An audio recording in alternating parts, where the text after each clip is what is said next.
titre yanar könül, işsiz akar gece.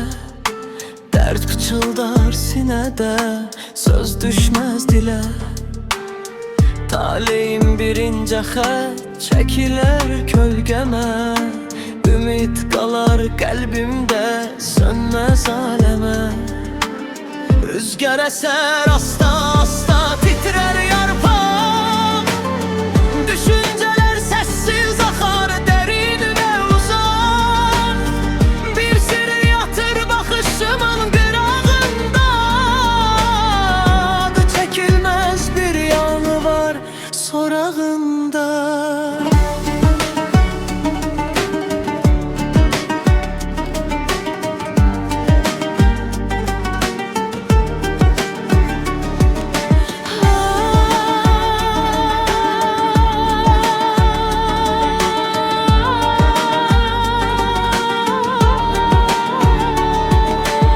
Zaman akar ağır ağır dözer ürək. Görünmez hissalar yollar çeker küler. Her addımda bir həqiqət doğular. Sessiz qalan arzularım oyular. Gece enerji damcı tekçine.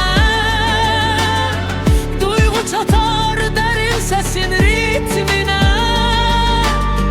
Bir bakışta bin anlam var gizlenmiş. Her nefeste başka alem seslenmiş.